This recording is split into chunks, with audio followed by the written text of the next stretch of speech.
Eh bien, bonsoir à tous, ravi de vous retrouver. Il est 18h30, même 31 ce soir, et nous ne sommes pas en direct du bistrot du Sommelier, même si je suis sûr qu'à Paris, il y a du ciel bleu également. Ce soir, je suis pour vous ce soir en direct du Larzac, puisque je suis sur les terrasses, les fameuses terrasses du Larzac, dans le Luberon. Voilà, alors je regarde un peu ce soir notre invité, il va nous rejoindre dans quelques instants, eh bien c'est Romain Iltis.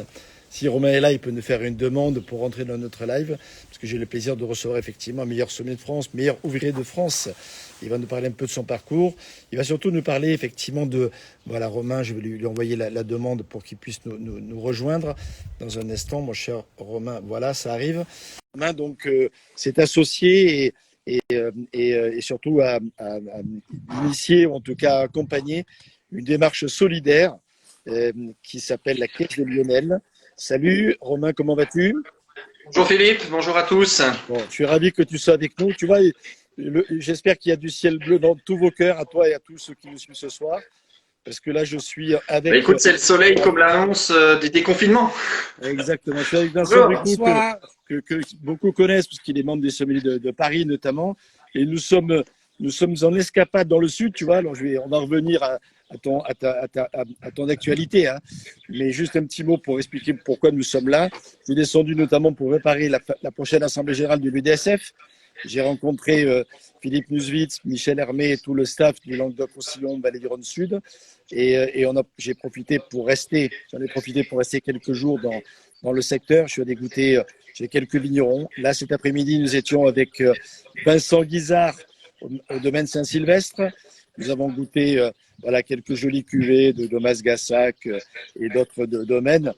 Qu'est-ce qu'on a dehors ce soir? Oui, on est à Argelès. Argelès, il y a quelques bons domaines. Le Clos Constantin, Bonne Sélingué, mais également la Marelle de Fred Porot, qui est partie des jolies propriétés que tu connais sûrement, mon cher Romain. Ben, c'est que des endroits où j'aime beaucoup. Les Guisards restent pour moi une des vraies valeurs. Ah, super. Absolument. On a goûté cet après-midi les 2019 et les 2020 sur fût.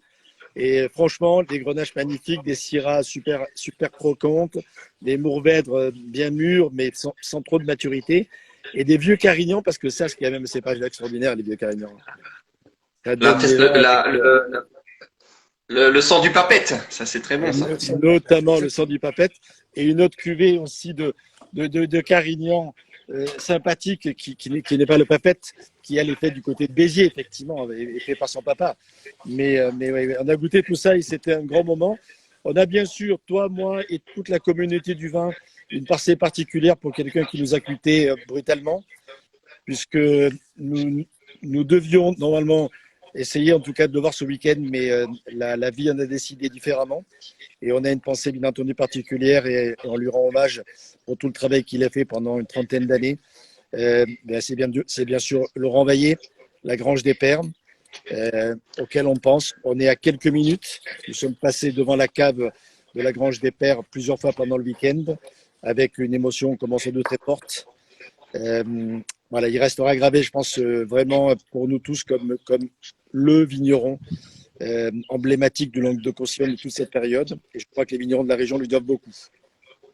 Ben, c'est quelqu'un qui a été un modèle pour beaucoup d'entre eux et aujourd'hui ils ont envie d'aller dans cette direction.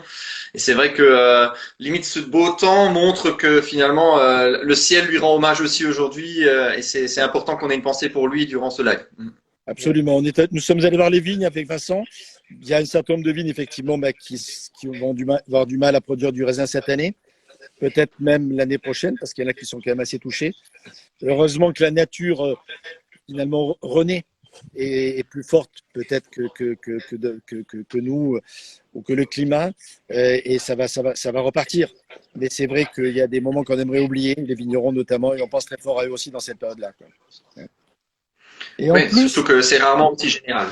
absolument. Avant d'attaquer le sujet qui nous relie, un petit clin d'œil aussi à Laure Gasparotto, qui est journaliste que nous connaissons, qui travaille notamment pour Le Monde et d'autres supports, l'Atlas des vins de France, etc., avec laquelle nous avons travaillé à l'Union de la Sommelier française.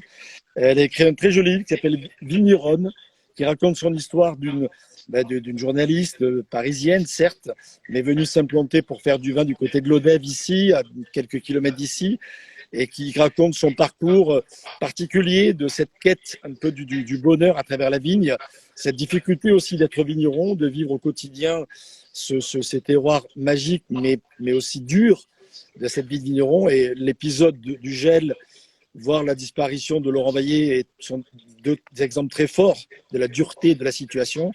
C'est un livre magnifique aux éditions Grasset que je vous conseille. Ça se dévore comme un vrai roman qui est son vécu.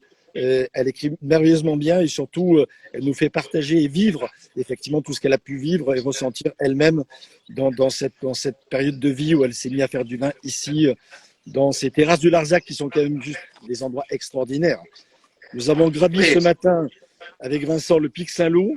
On a fait un aller-retour au sommet pour aller voir le panorama à 360 degrés, l'Ortus, le Mas-Bruguière, le Saint-Jean-de-Cucul et le reste en bas. Enfin, c'est juste extraordinaire.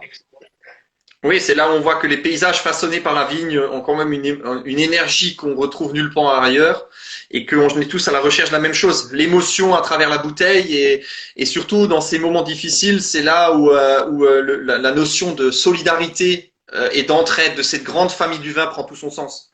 Absolument. Alors Romain, nous on te connaît bien et tous les internautes qui nous suivent aussi. Il faut rappeler que tu as été meilleur sommelier de France, meilleur ouvrier de France également. Ça, c'est quasiment dans les gènes de famille d'ailleurs, meilleur ouvrier de France. C'est ça, oui, papa. Il avait déjà le papa dans une autre profession. Il est meuf boulanger. Boulanger.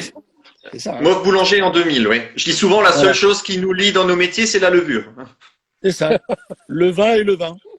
Le vin et le levain. Voilà. Comme ça nous permet de se lever le matin du bon pied, comme on dit. Très tôt pour les sommeliers. Finalement, quand toi tu te couches comme sommelier, ton père se lève pour aller faire du pain. C'est à peu près ça, oui. Comme ça, toute la famille est sur le pont toute la journée. 24 heures sur 24, il y a un meuf, il tisse quelque part. Donc, tu es d'origine alsacienne ? Donc moi, je suis originaire de la vallée de Münster, à côté de Colmar, effectivement. Ouais. J'ai eu quelques expériences, notamment à Paris, où on avait appris à se connaître à l'époque, dans les Alpes. Et c'est vrai que voilà, les circonstances ont fait que je suis revenu dans la région.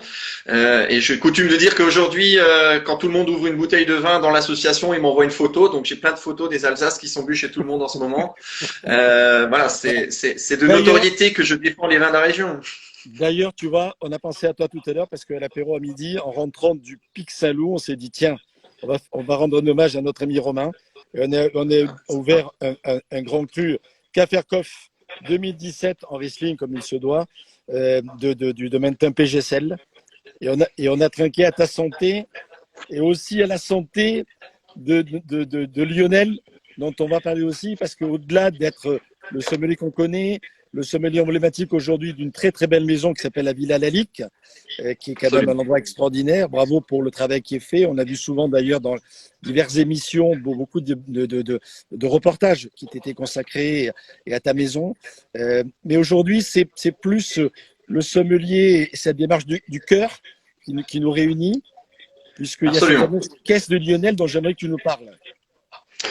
Donc la genèse de tout ça, c'est que Lionel est quelqu'un qu'on a côtoyé voilà, il y a plus de 15 ans et qu'on perd de vue, comme ça se passe très souvent dans le métier, pour diverses raisons, des carrières, etc. Et tout en ayant le croisant de temps en temps, il s'est avéré qu'une vidéo est apparue sur Internet il y a à peu près un mois sur les nouvelles gastronomiques, qui racontait la détresse de Lionel, qui était atteint de cette fameuse maladie dont on parle de plus en plus, mais pas encore assez, la maladie de Lyme. Donc la maladie de Lyme est quelque chose qui, quand elle affecte les gens, est vraiment très difficile, et les gens ont beaucoup de mal à s'en remettre, et parfois ne s'en remettent pas. Et donc Lionel, petit à petit, s'est détourné du métier de sommelier parce que physiquement n'y arrivait plus, mais travaillait néanmoins dans le monde du vin, chez un caviste, proposait des belles bouteilles dans un très belle cave. Et petit à petit, il n'avait, pardon, en Alsace aussi, oui, il avait des opportunités ailleurs, mais il est resté près de chez lui. Voilà, on le comprend bien. Pour des raisons d'environnement familial qui pouvaient le protéger un peu. Exactement. Et en fin de compte, c'était un peu la révélation pour moi et pour mes 6 amis. On a vu la détresse dans laquelle il était. Et on a compris qu'il avait essayé voilà, toutes les thérapies possibles. Il a vu 150 médecins en 5 ans. Enfin voilà, un parcours du combattant incroyable. Et un peu la dernière chance pour retrouver son métier, sa passion, parce qu'il a toujours encore été sa passion, c'était de vendre sa cave pour pouvoir se payer un voyage et faire un traitement aux États-Unis. Et c'est vrai que dans sa détresse, on sait tous que nous, sommeliers, notre fierté, c'est d'avoir constitué notre cave, d'avoir constitué notre petit trésor.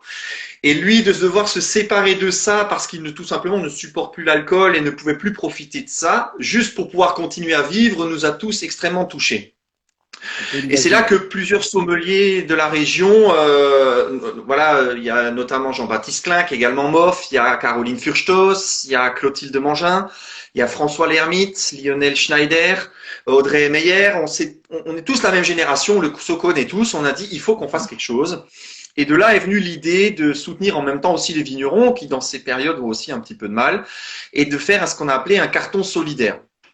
C'est-à-dire que chacun a tout simplement pris une bouteille, coup de cœur, l'a négocié son tarif chez le vigneron, a regardé avec lui pour faire un commentaire par rapport à ce vin-là.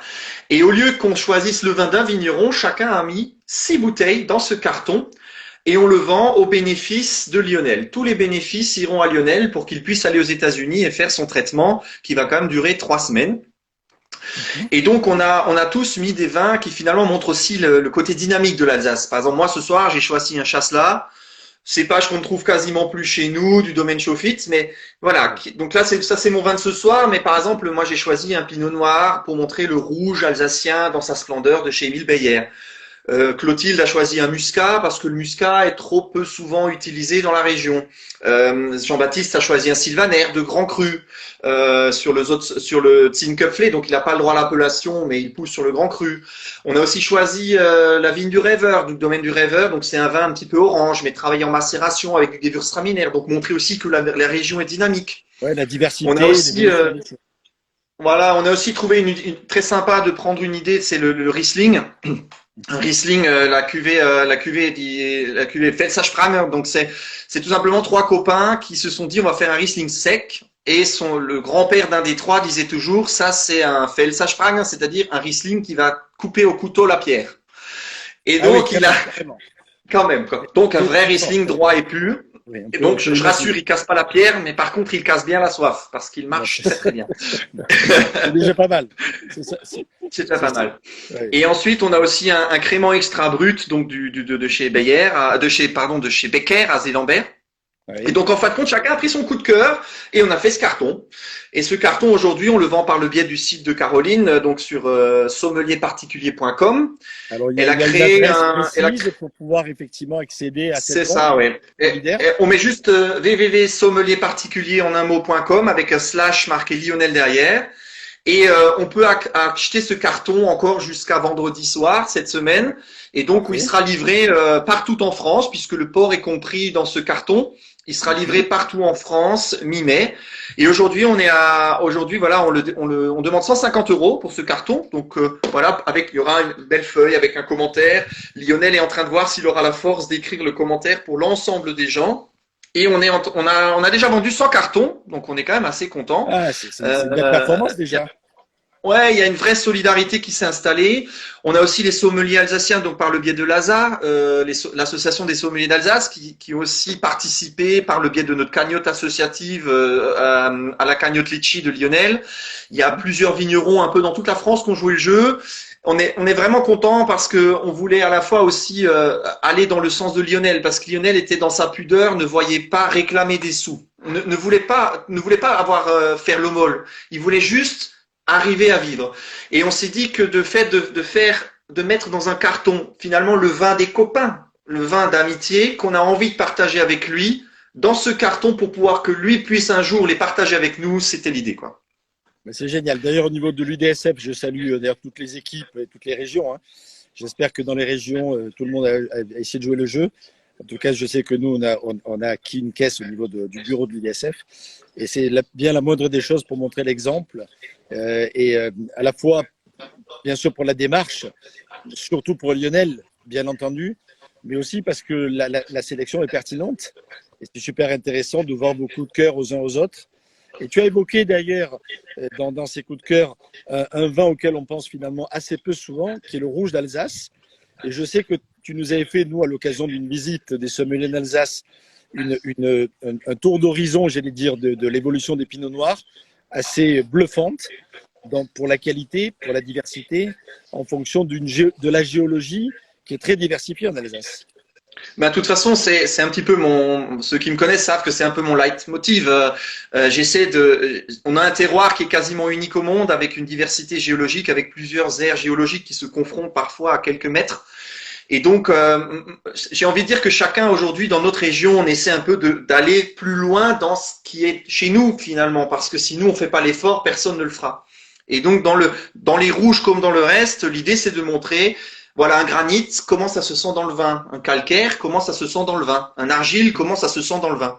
Et c'est vrai que au-delà des blancs qui sont finalement en Alsace l'image, les rouges aujourd'hui ont une dynamique et aussi bizarre que ça puisse paraître, c'est pas nouveau. C'est-à-dire qu'au Moyen-Âge, les rouges en Alsace étaient parmi les plus recherchés de tout l'empire romain germanique, donc tout l'empire qui englobait la Bavière, les Habsbourg, etc. Et donc on se rend compte que dans les écrits, souvent les terroirs qui aujourd'hui donnent des rouges les plus intéressants, il y a 500 ans, c'était déjà le cas, quoi. Ah oui, c'est formidable ça. C'est vrai qu'on a nous, quand on apprend l'Alsace, on nous parle du rouge d'Autrotte notamment, mais aujourd'hui, il y a bien entendu pas que le terroir d'Autrotte, il y a une multitude de terroirs que tu viens d'évoquer. Et puis à nos voisins allemands, et je pense au Kaiserstuhl par exemple, pas très loin finalement, juste en face de l'Alsace, qui produit notamment des pinots noirs qui sont exceptionnels sur des sols volcaniques très intéressants. C'était un peu la chose où il faut laisser les gens comme René Muret, les gens comme Albert Mann. Il y a beaucoup de gens qui ont travaillé sur les rouges parce que justement ils disaient c'est pas possible que dans la même latitude, juste de l'autre côté du Rhin, on fasse des choses aussi bonnes, quoi. Absolument. Et c'est vrai qu'en baissant l'environnement, en travaillant sur des élevages plus mesurés, et surtout on va avoir la révolution puisque normalement cette année, ça fait 2 ans que c'est reporté, mais normalement cette année nous aurons les 2 premiers grands crus rouges. Et oui, ça c'est une information importante pour tous ceux qui nous suivent et qui sont friands, j'allais dire, d'anticipation sur les nouveautés.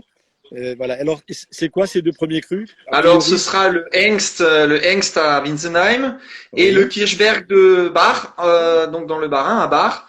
Et donc ces 2-là ont réussi à décrocher, j'ai envie de dire, d'ouvrir la porte vers les grands crus rouges en Alsace. Et j'ai envie de dire, Bourguignon, Tremblay, nous arrivons. Voilà,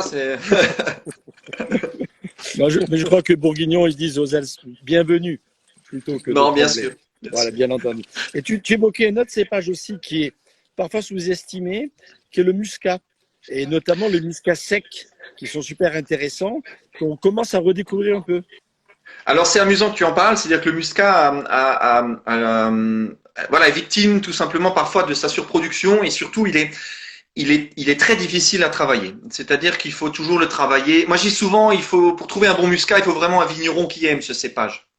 Et donc quand il est travaillé en sec, avec des belles puretés, sur la jeunesse, on a le fruit, on a cette idée de anisé grâce au muscat d'Alsace, on a ce croquant, on a cette gourmandise. Et de plus en plus, ce qui est intéressant, c'est de remettre aussi le muscat dans la cave. Parce qu'au bout de 3-4 ans, on commence à perdre cette exubérance aromatique, tout en conservant bien entendu ses marqueurs, mentholés, etc. Mais encore la semaine dernière, on a ouvert un muscat de 1988 qui nous a tous simplement scotché parce qu'il y avait à la fois ce velouté, on avait des arômes de melon, de menthe. Et le plus bluffant, c'est que ces cépages où on dit il faut surtout pas qu'ils connaissent l'air pour pas perdre leurs arômes, c'était au bout d'une demi-heure en carafe qu'il était le mieux parce que d'un coup, il avait repris du fruit. Et pour un vin qui avait plus de 30 ans, on avait l'impression de redécouvrir la fraîcheur primeur du raisin. C'était incroyable. Ouais, et on remarque que dans les vieilles caves en Alsace, souvent on gardait du Riesling et du Muscat. C'est peut-être pas pour rien. Eh oui, bien entendu. Dis-moi, quand tu ouvres des bouteilles comme ça, il ne faut pas hésiter à nous appeler quand même. Hein. Oui. Hein, parce que écoute, quand je vois tout ce que tu as ouvert ces derniers mois et que tu m'as pas téléphoné, moi je suis serein. Bon, ça va. Alors ça va. On va essayer de se recabler plus régulièrement.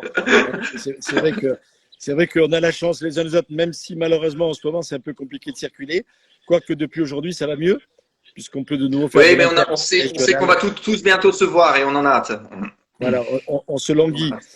D'ailleurs, au niveau des concours, puisque toi, tu en as gagné un certain nombre et maintenant, tu es très engagé aussi auprès des jeunes. Hein.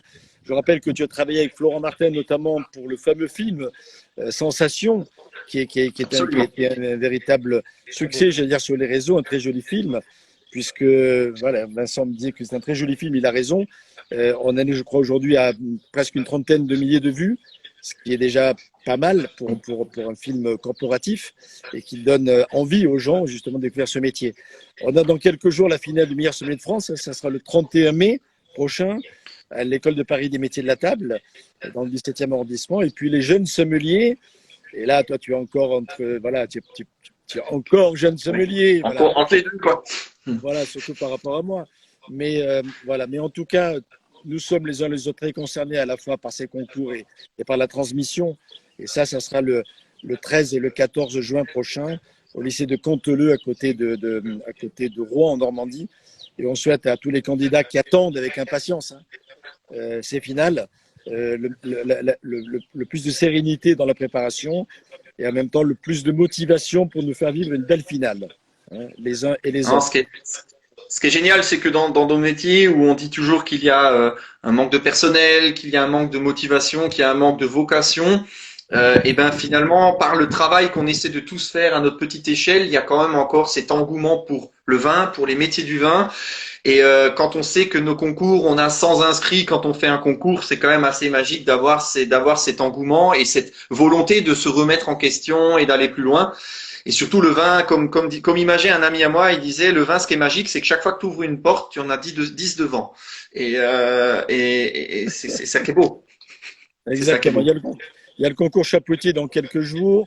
Il y a le concours Gassier au mois de juin. Il y a aussi la sélection du Master of Port qui aura lieu également fin juin à Écully, à l'Institut Paul Bocuse. Enfin, il y a une dynamique, j'allais dire, la vie du sommelier, ce ne sont pas que les concours, mais les concours sont de tellement bons moments pour se retrouver, pour continuer à apprendre, à la fois les candidats, mais nous, membres du jury, on continue aussi à apprendre parce qu'il faut se tenir, bien entendu, au courant de l'actualité, voir si possible même un peu la devancer, ce que tu as fait tout à l'heure avec les deux grands crus de Pinot Noir d'Alsace. Voilà, c'est-à-dire d'être au courant effectivement de cette actualité qui nous permet de pouvoir garder le contact à la fois avec la viticulture, mais surtout à la demande de nos clients qui ont toujours besoin de savoir ce qui se passe et d'être au courant aussi de l'actualité, quoi. Oui, mais et puis surtout, ce qui est intéressant, c'est que nous on distille l'information, puisqu'aujourd'hui l'information, on a accès avec tous les moyens, l'internet, etc. On a un moyen d'accéder à l'information qui est innommable.